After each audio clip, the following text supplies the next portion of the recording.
Jesus.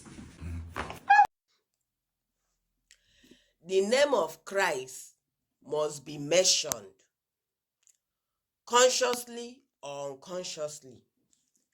Imagine, little tune will scream Jesus to show you how important that name is.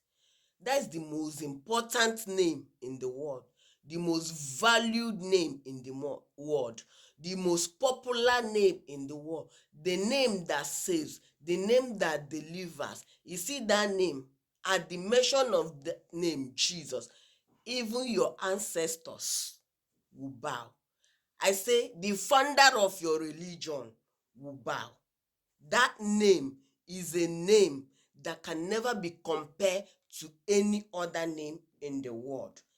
The name that no president or prime minister or king of any country can be equal to, can match.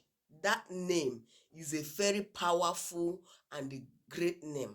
He said the name, at the mention of that name, impossibilities begins to be possible.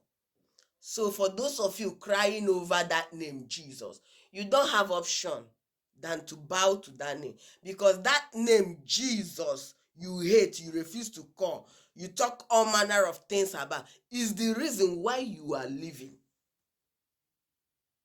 That name is the reason why you are alive, why you are breathing, why you are healthy. Is that name Jesus.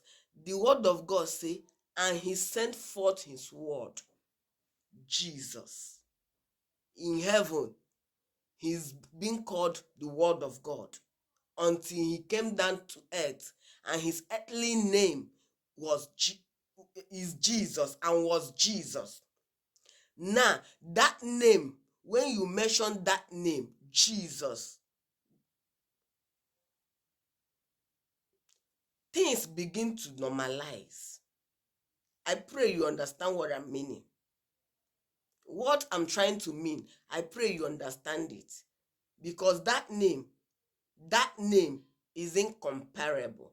I mean, that name, Jesus, is a must to accept. You must accept that name whether you like it or not. So you start accepting that name Jesus. Look at them mentioning Jesus. Some of them don't even know they are mentioning Jesus. When you replay this to them, they may say, when did I?